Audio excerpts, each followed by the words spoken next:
ದೆಹಲಿಯ ಎನ್ಸಿಆರ್ನಲ್ಲಿ 4.0 ತೀವ್ರತೆಯ ಭೂಕಂಪ ಆಗಿದೆ. ಇದಕ್ಕೆ ಸಂಬಂಧಪಟ್ಟಂತೆ ಒಂದು ಬ್ರೇಕಿಂಗ್ ನ್ಯೂಸ್ ಇದೆ. ಏನು, ಇಂದು ಬೆಳಗ್ಗೆ 5:36ಕ್ಕೆ ಈ ಭೂಕಂಪ ಸಂಭವಿಸಿರುವಂತದ್ದು. 4.0 ತೀವ್ರತೆಯ ಭೂಕಂಪನ ಆಗಿದೆ. ದೆಹಲಿ ಮತ್ತು ಸುತ್ತಮುತ್ತಲಿನ ಪ್ರದೇಶಗಳಲ್ಲಿ ಭೂಕಂಪನ ಆಗಿರುವಂತದ್ದು. ದೆಹಲಿ, ನೋಯ್ಡಾ, ಗಾಜಿಯಾಬಾದ್ ಸೇರಿದಂತೆ, ಜೊತೆಗೆ ಗುರುಗ್ರಾಮ ಸೇರಿದಂತೆ ಹಲವು ಸುತ್ತಮುತ್ತಲಿನ ಪ್ರದೇಶದಲ್ಲಿ ಭೂಕಂಪ ಆಗಿದೆ. ಇನ್ನು ಈ ಭೂಕಂಪದಿಂದ ಭಯದ ವಾತಾವರಣದಲ್ಲಿ ಅಲ್ಲಿನ ಜನರಿದ್ರು. ಜೊತೆಗೆ ಇದಕ್ಕೆ ಸಂಬಂಧಪಟ್ಟಂತೆ ಈಗ ಸುರಕ್ಷತಾ ಮುನ್ನೆಚ್ಚರಿಕೆಯನ್ನ ಅನುಸರಿಸಲು ಮನವಿಯನ್ನ ಮಾಡಲಾಗಿದೆ. ಈ ಭೂಕಂಪದ ಬಗ್ಗೆ ಎಚ್ಚರದಿಂದ ಇರಬೇಕು ಅಂತ ಅಧಿಕಾರಿಗಳು ಮನವಿ ಮಾಡಿದ್ದಾರೆ. ಜೊತೆಗೆ ಇದಕ್ಕೆ ಸಂಬಂಧಪಟ್ಟಂತೆ ನರೇಂದ್ರ ಮೋದಿ ಕೂಡ ಟ್ವೀಟ್ ಮಾಡಿದ್ದಾರೆ. ಅಧಿಕಾರಿಗಳು ಪರಿಸ್ಥಿತಿಯನ್ನ ಸೂಕ್ಷ್ಮವಾಗಿ ಗಮನಿಸುತ್ತಿದ್ದಾರೆ ಅಂತ ಪ್ರಧಾನಿ ನರೇಂದ್ರ ಮೋದಿ ಟ್ವೀಟ್ ಮೂಲಕ ಹೇಳಿರುವಂತದ್ದು. ಇನ್ನು ಇಂದು ಬೆಳಗ್ಗೆ ದೆಹಲಿಯ ಎನ್ಸಿಆರ್ನಲ್ಲಿ ಲಘು ಭೂಕಂಪನ ಸಂಭವಿಸಿದೆ. ಬೆಳಗ್ಗೆ 5:36ಕ್ಕೆ ಸಂಭವಿಸಿದ ಭೂಕಂಪದ ತೀವ್ರತೆ 4.0 ಅಷ್ಟಿತ್ತು. ಭೂಕಂಪನವು ಬಲವಾಗಿತ್ತು. ದೆಹಲಿ, ನೋಯ್ಡಾ, ಗಾಜಿಯಾಬಾದ್ ಮತ್ತು ಗುರುಗ್ರಾಮ ಸೇರಿದಂತೆ ಹಲವು ಪ್ರದೇಶಗಳಲ್ಲಿ ಭೂಕಂಪ ಆಗಿದೆ. ಜೊತೆಗೆ ಭೂಕಂಪನದ ತೀವ್ರತೆ ಎಷ್ಟು ಪ್ರಬಲವಾಗಿತ್ತಂತ ಅಂದ್ರೆ, ಮನೆಯಲ್ಲಿದ್ದಂತಹ ಮಂಚ, ಕಿಟಕಿಗಳು ಮತ್ತು ಮನೆಯಲ್ಲಿದ್ದ ಅನೇಕ ವಸ್ತುಗಳು ಕೂಡ ಅಲುಗಾಡಲು ಪ್ರಾರಂಭಿಸಿದ್ವು. ಜನರಲ್ಲಿ ಭಯದ ವಾತಾವರಣವಿತ್ತು. ತಕ್ಷಣ ಜನರು ತಮ್ಮ ಮನೆಗಳಿಂದ ಹೊರಬರಲು ಪ್ರಾರಂಭಿಸಿದ್ರು. ಈ ಭೂಕಂಪದ ಕೇಂದ್ರ ದೆಹಲಿಯಲ್ಲಿತ್ತು ಮತ್ತು ಅದರ ಆಳ ಕೇವಲ 5 ಕಿಲೋಮೀಟರ್. ಆದ್ರೆ ಇಲ್ಲಿಯವರೆಗೆ ಯಾವುದೇ ನಷ್ಟದ ಸುದ್ದಿ ಬಂದಿಲ್ಲ. ನಮಗೆ ರೈಲಿನಲ್ಲಿ ಚಲಿಸುತ್ತಿರುವಂತೆ ಭಾಸವಾಯಿತು ಅಂತ ಅಲ್ಲಿ ಸ್ಥಳೀಯರು ಹೇಳಿರುವಂತದ್ದು. ಜೊತೆಗೆ ದೆಹಲಿ ಮತ್ತು ಸುತ್ತಮುತ್ತಲಿನ ಪ್ರದೇಶಗಳಲ್ಲಿ ಈ ಭೂಕಂಪನದ ಅನುಭವವಾಗಿದೆ. ಪ್ರತಿಯೊಬ್ಬರೂ ಸುರಕ್ಷತಾ ಮುನ್ನೆಚ್ಚರಿಕೆಗಳನ್ನು ಅನುಸರಿಸಲು, ಜೊತೆಗೆ ಸಂಭವನೀಯ ಭೂಕಂಪಗಳ ಬಗ್ಗೆ ಎಚ್ಚರದಿಂದಿರುವಂತೆ ಮನವಿ ಕೂಡ ಮಾಡಲಾಗಿದೆ. ಇದಕ್ಕೆ ಸಂಬಂಧಪಟ್ಟಂತೆ ನರೇಂದ್ರ ಮೋದಿ ಕೂಡ ಟ್ವೀಟ್ ಮಾಡಿ ಅಧಿಕಾರಿಗಳು ಪರಿಸ್ಥಿತಿಯನ್ನ ಸೂಕ್ಷ್ಮವಾಗಿ ಗಮನಿಸುತ್ತಿದ್ದಾರೆ ಅನ್ನೋ ಒಂದು ಮಾತನ್ನ ಕೂಡ ಹೇಳಿರುವಂತದ್ದು. ಸೊ ನಾವು ದೃಶ್ಯದಲ್ಲಿ ನೋಡ್ತಾ ಇದ್ದೀವಿ. ಅಂದ್ರೆ ಭೂಕಂಪನ ಯಾವ ರೀತಿಯಾಗಿ ಆಗಿದೆ ಅನ್ನೋ ಒಂದು ವಿಷಯ, ಅಂದ್ರೆ ವಿಡಿಯೋವನ್ನ ನಾವು ನೋಡ್ತಾ ಇರುವಂತದ್ದು. ನೋಡಿ, ಎಲ್ಲ ಕಂಪ್ಲೀಟ್ ಆಗಿ ಅಲ್ಗಾಡ್ತಾ ಇದೆ, ಶೇಕ್ ಆಗ್ತಾ ಇದೆ. ಸೊ ಲಘು ಭೂಕಂಪನ ಆಗಿದೆ. ಎಲ್ಲ ಒಂದು ಕಡೆ ಭಯದ ವಾತಾವರಣ ನಿರ್ಮಾಣವಾಗಿರುವಂತದ್ದು. ಇದರಿಂದ ಜನರಲ್ಲಿ ಒಂದು ಆತಂಕ ಕೂಡ ಮನೆ ಮಾಡಿತು ಅಂತ ಹೇಳಿದ್ರು ಕೂಡ ತಪ್ಪಾಗ್ಲಿಕ್ಕಿಲ್ಲ. ಅದೇ ರೀತಿಯಾಗಿ ಇಲ್ಲಿ ಕೂಡ ಇವತ್ತು ಭೂಕಂಪನ ಆಗಿದೆ. ಸ್ಥಳೀಯರು ಕೂಡ ನಾವೇನೋ ಟ್ರೈನ್ ನಲ್ಲಿ ಹೋಗ್ತಾ ಇದೀವಿ, ಪ್ರಯಾಣ ಮಾಡ್ತಿದೀವಿ ಅನ್ನೋ ತರ ನಮ್ಗೆ ಭಾಸವಾಗ್ತಾ ಇತ್ತು ಅನ್ನೋ ಒಂದು ಮಾತನ್ನ ಕೂಡ ಹೇಳಿದ್ದಾರೆ. ಯಾಕೆ ಅಂತ ಅಂದ್ರೆ ಅಷ್ಟರ ಮಟ್ಟಿಗೆ ಅಲ್ಲಿನ ಪ್ರಭಾವ, ಅಂದ್ರೆ ಭೂಕಂಪನದ ಪ್ರಭಾವ ಜನರಿಗೆ ಗೊತ್ತಾಗ್ತಾ ಇತ್ತು. ಆದ್ರಿಂದ ಪ್ರತಿಯೊಬ್ರು ಕೂಡ ಸ್ವಲ್ಪ ಎಚ್ಚರಿಕೆಯಿಂದ ಇರಬೇಕು ಅನ್ನೋ ಒಂದು ಮಾತನ್ನ ಹೇಳಿದ್ದಾರೆ. ಈ ಏನು ಸೌಂಡ್ ಅಥವಾ ಈ ಭೂಕಂಪನ ಆಯ್ತಿತ್ತು, ಅದಾದ ನಂತರ ಎಲ್ರು ಕೂಡ ಅವರವರ ಮನೆಯಿಂದ ಆಚೆ ಬರ್ಲಿಕ್ಕೆ ಬಂದಿದ್ದಾರೆ. ಯಾಕೆ ಅಂತ ಅಂದ್ರೆ ಒಂದು ಭಯ ಆಯ್ತು, ಏನ್ ಸೌಂಡ್ ಬರ್ತಾ ಇದೆ, ಏನ್ ಈ ರೀತಿ ಆಗ್ತಾ ಇದೆ ಅಂತ ಆಚೆ ಬಂದು ಅವ್ರುಗಳು ನೋಡಿದಂತಹ ಸಂದರ್ಭದಲ್ಲಿ ಈ ತರ ಭೂಕಂಪನ ಆಗಿದೆ ಅನ್ನೋ ಒಂದು ಮಾತು ಕೂಡ ತಿಳಿದಿರುವಂತದ್ದು. ಸೊ ಈ ಭೂಕಂಪನದ ಒಂದು ತೀವ್ರತೆ ಕೂಡ ಹೆಚ್ಚಾಗಿತ್ತು ಅಂತ ಹೇಳಿದ್ರು ಕೂಡ ತಪ್ಪಿಲ್ಲ. ನಂತರ ನಾನು ಈಗಾಗ್ಲೇ ಹೇಳಿದೆ, ಮೋದಿ ಕೂಡ ಇದಕ್ಕೆ ಸಂಬಂಧಪಟ್ಟಂತೆ ಭೂಮಿ ಸ್ಫೋಟಗೊಳ್ಳುವ ಹಂತದಲ್ಲಿದೆಯೇನೋ ಎಂಬಂತೆ ಭಾಸವಾಯಿತು. ನನಗೆ ಈ ರೀತಿ ಹಿಂದೆಂದು ಅನ್ಸಿರ್ಲಿಲ್ಲ, ಇಡೀ ಕಟ್ಟಡ ನಡುಗಿತು ಅಂತ ಸ್ಥಳೀಯರಲ್ಲಿ ಹೇಳಿರುವಂತದ್ದು. ನವದೆಹಲಿ ರೈಲು ನಿಲ್ದಾಣದಲ್ಲಿ ತನ್ನ ರೈಲಿಗಾಗಿ ಕಾಯ್ತಿದ್ದ ಪ್ರಯಾಣಿಕನೊಬ್ಬ, ಅದು ಅಲ್ಪಾವಧಿಗೆ ಮಾತ್ರ ಇತ್ತು, ಆದ್ರೆ ಅದರ ತೀವ್ರತೆ ತುಂಬಾ ಬಲವಾಗಿತ್ತು ಅಂತ ಕೂಡ ಹೇಳಿದ್ದಾರೆ. ಕೆಳಗಿನಿಂದ ರೈಲು ಹಾದು ಹೋಗುತ್ತಿರುವಂತೆ ಭಾಸವಾಯಿತು ಅಂತ ಕೂಡ ಅಲ್ಲಿರುವಂತ ಕೆಲವು ಸ್ಥಳೀಯರು ಮಾತನಾಡಿರುವಂತದ್ದು. ಒಟ್ನಲ್ಲಿ ಭೂಕಂಪನ ಆಗಿದೆ. ಇದರಿಂದ ಎಲ್ಲೋ ಒಂದು ಕಡೆ ಜನರಲ್ಲಿ ಆತಂಕ ಕೂಡ ಮನೆ ಮಾಡಿತು. ಈಗ ಸದ್ಯಕ್ಕೆ ಯಾವುದೇ ರೀತಿಯ ಆತಂಕ ಇಲ್ಲ ಅನ್ನೋ ಒಂದಷ್ಟು ವಿಚಾರಗಳು ಕೂಡ ತಿಳಿದು ಬಂದಿದೆ.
ಇನ್ನು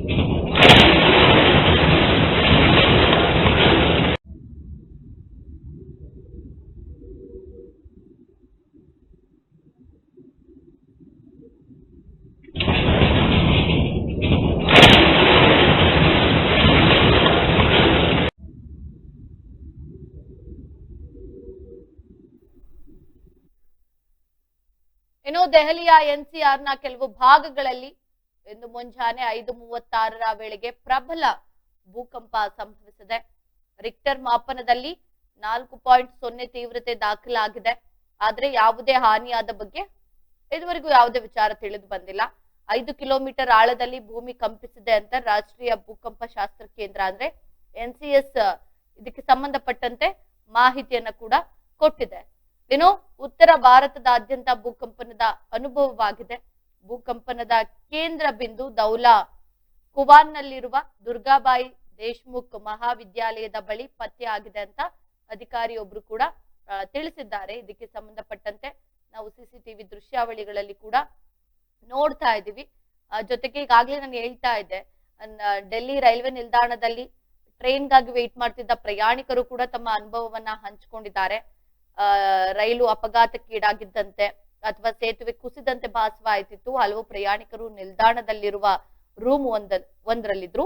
ಈ ವೇಳೆ ಎಲ್ಲರೂ ಅಲ್ಲಿಂದ ಹೊರಗೆ ಓಡಿದ್ರು ಅನ್ನೋ ಒಂದು ಮಾತನ್ನ ಕೂಡ ಹೇಳಿರುವಂತದ್ದು. ಜೊತೆಗೆ ಇದಕ್ಕೆ ಸಂಬಂಧಪಟ್ಟಂತೆ ನವದೆಹಲಿ ರೈಲು ನಿಲ್ದಾಣದ ಟಿಕೆಟ್ ಕೌಂಟರ್ ಸಿಬ್ಬಂದಿ ಪಾವತಿ ಕೌಂಟರ್ ಅಲ್ಲುಗಾಡಲು ಪ್ರಾರಂಭಿಸಿತು. ಸುತ್ತಮುತ್ತಲಿನ ಎಲ್ಲರೂ ಕಿರುಚ್ತಾ ಇದ್ರು ಅಂತ ಕೂಡ ಹೇಳಿರುವಂತದ್ದು. ಒಟ್ನಲ್ಲಿ ಈ ಭೂಕಂಪದಿಂದ ಎಲ್ಲೋ ಒಂದು ಕಡೆ ಎಲ್ಲಾ ಜನರಲ್ಲೂ ಕೂಡ ಆತಂಕ ಇದೆ. ಏನ್ ಆಗ್ತಾ ಇದೆ ಅನ್ನೋದು ಯಾರಿಗೂ ಕೂಡ ತಿಳಿದಿಲ್ಲ. ಸಡನ್ಲಿ ಈ ರೀತಿಯಾಗಿ ಭೂಕಂಪನ ಆಗಿರೋದ್ರಿಂದ ಅಲ್ಲುಗಾಡ್ಲಿಕ್ಕೆ ಪ್ರಾರಂಭಿಸಿದಾಗ್ಲಿಂದ ಜನರಿಗೊಂದು ಆತಂಕ ಆಗ್ತಿತ್ತು, ಏನ್ ಆಗ್ತಾ ಇದೆ ಅಂತ. ಅದಾದ್ಮೇಲೆ ಎಲ್ಲೋ ಒಂದು ರೀತಿಯಾಗಿ ಯಾವುದೇ ರೀತಿಯ ಅನಾಹುತಗಳಿರ್ಬೋದು ಅಥವಾ ಯಾವುದೇ ರೀತಿಯ ಹಾನಿ ಆಗದೆ ಇರೋದ್ರಿಂದ ಎಲ್ಲೋ ಒಂದು ರೀತಿಯಾಗಿ ಜನರು ನಿಟ್ಟುಸಿರು ಬಿಟ್ಟಿದ್ದಾರೆ ಅಂತ ಹೇಳ್ಬೋದು.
ಕ್ರ್ಯಾಶ್ ಕೋರ್ಸ್ ಅಂದರೆ ಒಂದು ಅಲ್ಪಾವಧಿ ಕೋರ್ಸ್ ಸರ್. ಇದು ಶಾರ್ಟ್ ಟರ್ಮ್ ಕೋರ್ಸ್ ಅಂತ ಕರಿತೀವಿ ಕೋರ್ಸ್ನ. 30 ಡೇಸಿಂದ 45 ಡೇಸು ಇರುತ್ತೆ ಕ್ರ್ಯಾಶ್ ಕೋರ್ಸು. ಬೆಳಗ್ಗೆ 8ರಿಂದ ಸಾಯಂಕಾಲ 8 ಗಂಟೆವರೆಗೂ ಕೋಚಿಂಗ್ ವ್ಯವಸ್ಥೆ ಇರುತ್ತೆ.